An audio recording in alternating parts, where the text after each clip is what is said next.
আসসালামু আলাইকুম। আসলে একটা ব্যাপার কি অনেকে অনেক সময় অনেক জায়গায় আমি ফেসবুকে বা বিভিন্ন জায়গায় পোস্ট দেখে হচ্ছে তার দেখা শ্রেষ্ঠ মুভির নাম কি আমি অত যেহেতু শর্ট ভিডিও আমি অত লম্বা করে বলব না।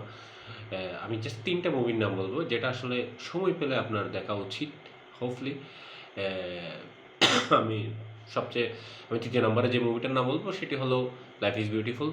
আপনি শিখবেন কিভাবে হাসতে, হাসতে আসলে মৃত্যুকেও বরণ করে নেওয়া যায় এবং চোখের সামনে আপনি যুদ্ধ দেখবেন বাট ইউ হ্যাভ টু লাফ। সেকেন্ড আমি বলব হচ্ছে 'বিউটিফুল মাইন্ড'। দেখবেন আপনি হচ্ছে মানে একজন ইউনিভার্সিটির প্রফেসর।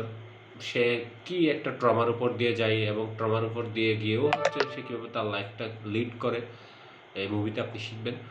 আসলে শিখার ব্যাপারটা তো সম্পূর্ণ ব্যক্তিগত। তবে আমি লাস্ট ওয়ান যেটা সবচেয়ে আমার প্রায়োরিটিতে হচ্ছে ফার্স্ট লিস্টে রাখি এবং আমার মন খারাপ হলে আমি যে মুভিটা দেখি সেটা হচ্ছে 'the Forrest Gump' movie.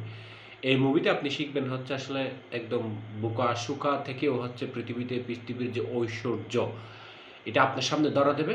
But আপনি সেটা থাকার পরও আপনি অহংকারী হবেন না। আপনি মনে করবেন এটা পৃথিবীর একটা নরমাল প্রসেস। এই প্রসেসে আপনি গিয়ে অনেক কিছু যে অর্জন করে ফেলতেছেন, সে অর্জনের বোঝা কিংবা ভার আপনার খাদে এ চলে আসলেও আপনি সেটা মানে ফিল করাবেন না মানুষজনকে। আপনি অহংকারী হয়ে উঠবেন না। আপনি খুব সহজভাবে অর্জনগুলাকে অ্যাচিভ করে ফেলবেন। মানে এই অর্জনগুলাকে আপনার নাগালের মধ্যে নিয়ে ফেলবেন এবং আপনি তারপরেও অহংকারী হবেন না। এবং কিভাবে আপনি অনেক জায়গায় ঠকে গিয়েও আবার উইন করা যায়, অনেক ব্যাপার মানে সবচেয়ে বড় ব্যাপার হচ্ছে মানে পেশেন্স, অনেক কিছু শিখা যায় আসলে। তো আমি বলব হচ্ছে 'ফরেস্ট গাম্প' আপনি কখনো যদি ফ্রি থাকেন, জীবনে একবার হলেও 'ফরেস্ট গাম্প' মুভিতে হচ্ছে চোখ বুলিয়ে মানে একবার দেখবেন। উম মানে খুব সময় নিয়ে যদি দেখতে না পারেন তাও হচ্ছে একবার হলেও জীবনে এই মুভিটা হোপফুলি দেখলে আপনার ভালো লাগবে।